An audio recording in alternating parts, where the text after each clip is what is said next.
Por ano, a estimativa é de que mais de 500 mil casos de abuso sexual contra crianças e adolescentes sejam registrados no Brasil, ocupando o segundo lugar no ranking de exploração sexual infanto-juvenil no mundo.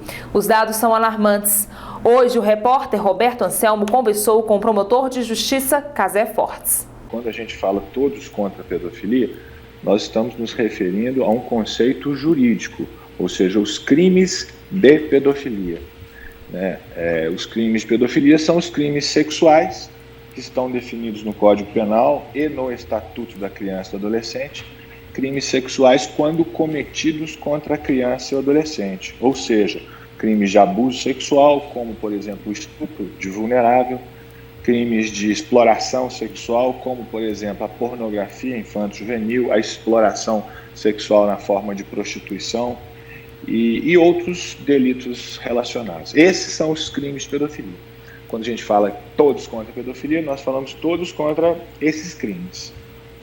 Doutor, os casos de pedofilia, a grande maioria acontece entre familiares, vizinhos, é assim mesmo ou não? Em se tratando de abuso sexual de crianças, sim, porque a criança, assim, a pessoa até 12 anos de idade, a maior parte dos casos ocorre entre os 7 e 8 anos, essa pessoa tem um círculo de convivência menor.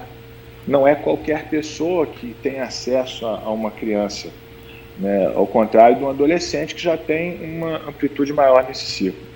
Então, em se tratando de abuso sexual, sim, ocorre mais dentro de casa, com pessoas mais próximas. Quando a gente fala de exploração sexual, aí não, ocorre muito fora de casa também, né? Casos de prostituição, de pornografia, por exemplo. Doutor, as vítimas de abuso sexual apresentam alguns sinais? Sim.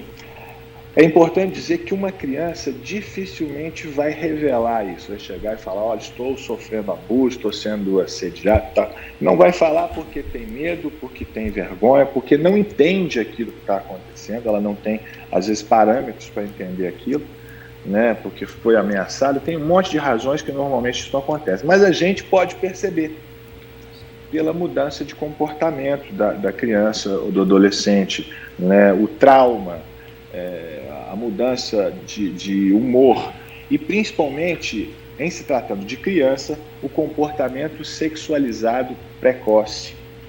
Também isso é perceptível através de desenhos, de brincadeiras e também os sinais físicos, né, que são evidentes dependendo do tipo de ação. O que fazer se descobrir ou quando a criança ou adolescente disser que foi abusado sexualmente? Qual é a medida? A primeira preocupação deve ser cuidar, acolher, acudir a vítima. Punir o criminoso é importantíssimo, a gente quer muito isso, mas em primeiro lugar temos que acolher a vítima. Então eu recomendo que a criança, quando isso é descoberto ou ela revela, ela deve ser levada a um exame médico, a um exame psicológico, ser cuidada e, ao mesmo tempo, isso tem que ser denunciado. A denúncia pode ser feita diretamente na polícia ou no Ministério Público, de preferência, né? A pessoa vai até o local e fala o que ela viu. Doutor, o que é a lei do silêncio? Lei do silêncio é justamente essa dificuldade que a gente tem nas denúncias e na própria revelação pelas próprias vítimas, né? As crianças, como eu já disse, têm dificuldade de revelar por falta de parâmetros, por ameaças, assim como pessoas adultas também. A gente vê casos aí famosos de pessoas conhecidas que sofreram abuso na infância e só foram revelar isso na idade adulta porque tinham vergonha, porque tinham medo, porque se sentiam culpadas. Então é preciso que a gente diga que a vítima não tem culpa. Ela precisa falar se assim ela conseguir. E a gente tem que prestar muita atenção nas crianças e adolescentes para poder perceber os sinais.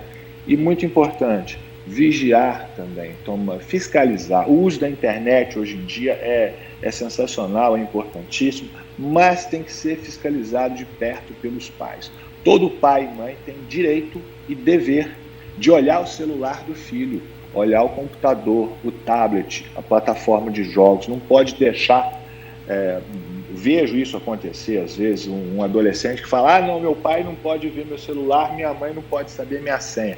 Isso é inadmissível. Não pode existir senha para pai e mãe. Pois é, esta também é uma das orientações aos pais ou responsáveis, né?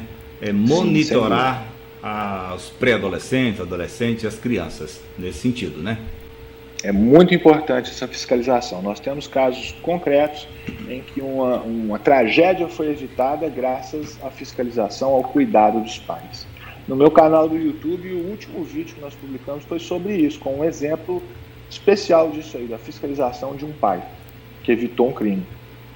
Tem autores de crime de pedofilia com relação ao poder, tem poder econômico, tem condição, e aí vem a lei do silêncio, né? Eu te pago, vai lá e até com os pais, próprios pais, até em alguns casos aceitam, né? Oferece alguma coisa pros pais. Infelizmente eu já enfrentei situações assim, sabe? Algumas em que até o bandido conseguiu subornar uma mãe. Tive um caso desse, que não vou citar nomes, né?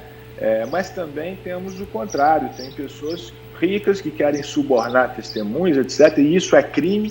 A simples tentativa de suborno já configura um crime, né?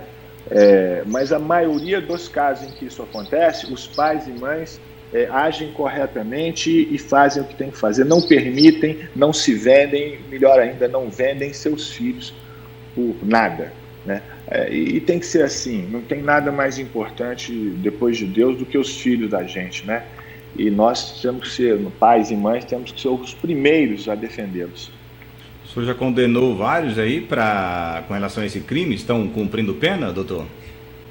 Pedofilia? Eu já trabalhei, completei 30 anos no Ministério Público, em julho agora, e ao longo desse tempo já vi muitas e muitas condenações, né? Felizmente, porque a punição é importante e é um ato de prevenção também. E já vi casos em que não houve condenação também. O que eu posso dizer que é certo é que não só eu, mas os colegas e as pessoas de bem jamais deixam de lutar contra. Para ganhar ou para perder, mas nós vamos lutar até o final.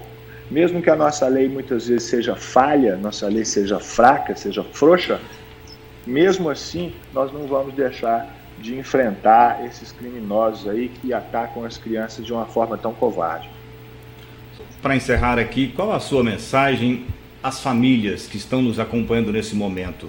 Para aquele que tem filhos, que tem adolescentes, que tem pré-adolescentes, que tem crianças em casa, ou que não tenha crianças, mas que é um cidadão de bem e que não quer que isso aconteça de jeito nenhum.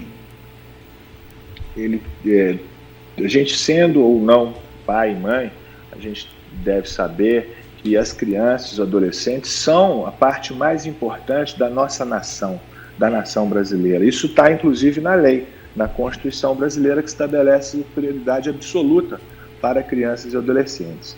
E é muito importante que nós saibamos disso. Criança e adolescente têm prioridade e nós todos temos obrigação de defendê-los e principalmente como fazer isso? Prestando atenção. Pais e mães, lembrem-se que em primeiro lugar vem segurança, né? Pai e mãe têm direito legal de fiscalizar os filhos, têm dever de controlar sua vida mesmo. Pai e mãe mandam nos filhos, isso está na lei.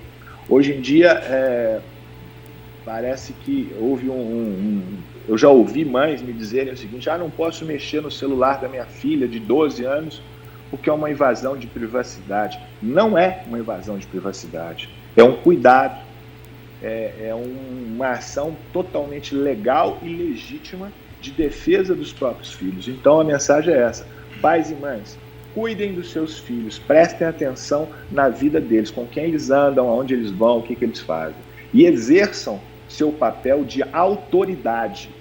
Pai e mãe são autoridades que exercem o poder, chamado poder familiar, de defender os filhos. Então, doutor, o ponto fundamental de tudo isso é denunciar. Denunciar. É prevenir e denunciar. Prevenir é muito importante para que não aconteça. E tendo acontecido, vamos denunciar. Denunciar. Muito obrigado. Mais alguma consideração, doutor?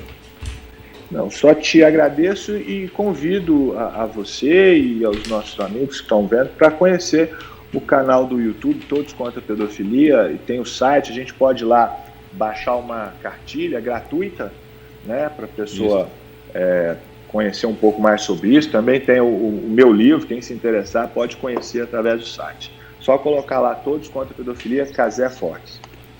Falamos com o doutor Carlos José e Silva Fortes, Casé Fortes, promotor de justiça que no momento atua na comarca de Divinópolis, Minas Gerais. Doutor, muito obrigado pela sua entrevista, foi de grande proveito, com certeza as famílias pinheirenses, cidadão de bem, vai acompanhar e realmente aprender muito desta realidade que infelizmente acontece em todos os lugares, né? Essa questão da pedofilia, de maus tratos, de estupro, assim por diante.